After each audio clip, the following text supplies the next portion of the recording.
Hey friends, this is Josh Heyward with Beer with Brewpreneur. That's right, we're kind of changing things up a little bit in a new location. Special thanks to my friends, and got a few great beers for you today. This one particular beer is Monstro. It's a Russian Imperial Stout from NoDa Brewing, and this particular can here is from 2016. So we're taking a gamble on whether or not this thing is going to explode on me, but it's going to be great. Monstro is a Russian Imperial Stout from NoDa Brewing. They release every year, usually around the December time frame. Very special beer, limited release. They age it in bourbon barrels, kind of go through the whole process all year long for this big release, and it's always a great one. This one is from 2019. I think I'm going to start with that one, and then we'll carefully open the 2016 and see how it goes. The interesting thing about these types of beers is they can be aged, and with the aging process, they build character. Different notes of the flavors become more prominent. Some take a step back, so it'll be really interesting to compare these particular. The name Monstro, I was just thinking about the name, comes from the Pinocchio book. I can't remember the exact name of the Pinocchio book, but it's the big whale monster creature. So that's what NoDa said, hey, let's go with this name, this sea creature that's big and bold and terrifying. And the beer's not terrifying, but it is big and bold and tastes great. So let's see what we've got. Can't say I'm too used to pouring in tasters, but we'll make it work. All right, I'm gonna hold this up for you guys. Get a little close up there.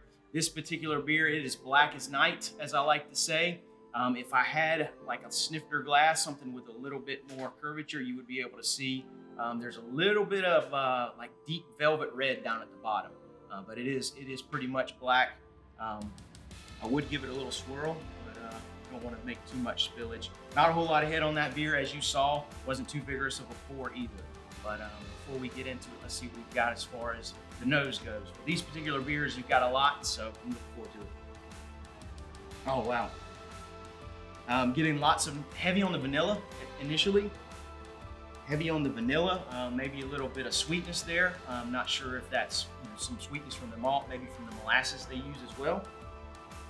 And a little bit of notes of bourbon in there. This is bourbon barrel aged, so you get a little bit of that bourbon note. If you've ever smelled bourbon or scotch or a type of whiskey, you get that note from the alcohol, almost a burn in a way.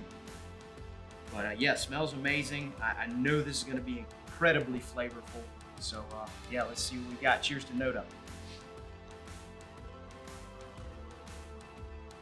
That's wonderful. It's like a flavorful ride. Really, it's a beer that I would love to sip, just because you really need to take small sips to really experience it. Immediately, you get a nice roastiness from the roasted malts used in this particular type of beer, porter stout type, Russian Imperial Stout, so it's stout. Get a nice roastiness there, a nice vanilla flavor coupled with that. Provides a little bit of a sweetness that kind of rounds out some of that roastiness. And then kind of on the backside and on the side of the palate, you'll get that nice booziness, as you would call, or kind of that alcohol type flavor, something that would remind you of bourbon. A little bit of burn on the sides of the palate, which is nice. Kind of all pairs really well together.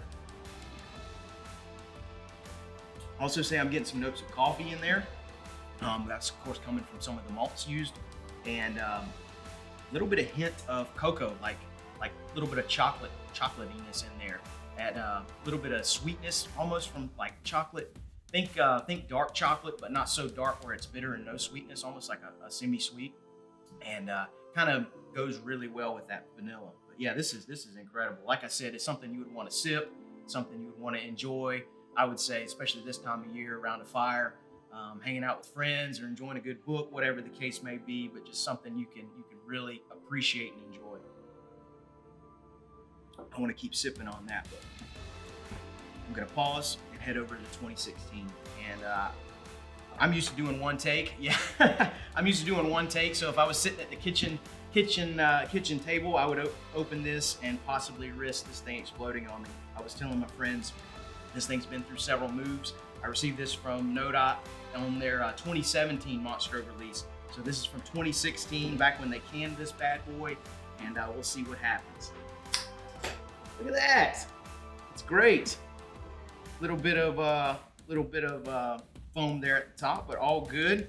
I will say this, I opened the bottle before we shot the video, and I was instantly able to smell some of the notes from that beer, some of the vanilla, some of the bourbon type smell, something that would remind you of that. When I opened this, I can't say I'm getting anything on the nose, so that is interesting. All right, so there we go. This one poured a little bit more head on this beer, kind of a darker type head there. Same exact color, black as night, as I like to say. A little bit of velvety red, dark red down at the bottom where some of the light comes in from the glass. But definitely more of a prominent head on this beer. Maybe some of that is from it sitting in the can for so long. Can't say that I know a whole lot about the canning process, but as far as the look goes, exactly the same. Let's see what we got on the nose. Wow. Definitely some more age on this beer. I feel like some of the aromas have mellowed out, which is nice. I feel like they're kind of meshing a little bit more together. When I first smelled this one, I feel like I was able to pick out particular notes. This is almost just kind of like a marriage of all of the aromas together.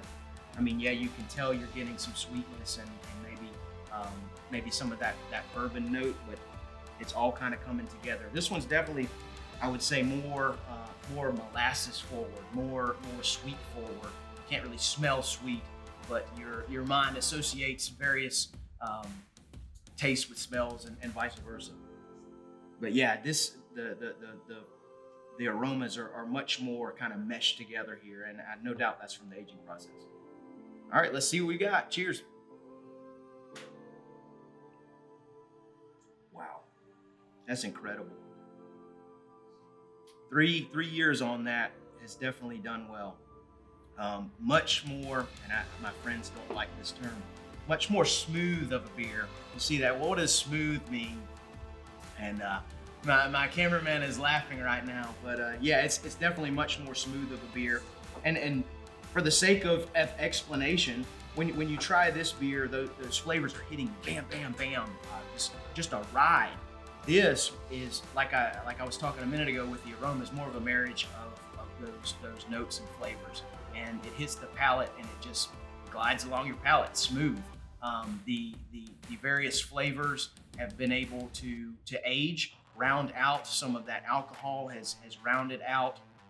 Some of the sharp roasty notes have rounded out as well. You get the nice coffee espresso type flavor in there, and it's so smooth. I'm gonna continue to use that now. Comparison, you can, the flavors in this are definitely more prominent. Definitely more sharp, more kind of in your face. I'm gonna go side by side. Yeah, definitely. I wish you guys could taste the difference, and I'll try to give some type of justification. But like I was saying, flavors much more in your face here. They you can kind of pick them all out. They're sharper. Here it is, like I said a moment ago, it's rounded out. The aging of the beer has served it well. You're able to distinguish that nice alcohol type flavor from the bourbon barrel aging, and it's a whole lot less sharp, as I've said before. But incredible beer. For these two, I prefer the 16. I feel that I can enjoy it a whole lot better. I would enjoy them both, but I would reach for this one. Just the aging process on this, it having the time to mellow out, for those flavors to kind of marry together, has served this one well, and it's just absolutely incredible. Love this beer. Monstro is a great release every year, and it's really neat to be able to compare how they go from year to year, and then to see, it's nice to open one when they release it, and then give it a year, give it a couple years, and then try it again like we did here. But incredible beer. Cheers to NoDa, doing great things over in Charlotte, North Carolina. If you're ever in the area, check them out. I don't know that they have any more of these Monstros available. However, there may be some friends that have them, and if not, next December we'll be here in 11 months. So be on the lookout for that. You guys have an amazing day, and cheers.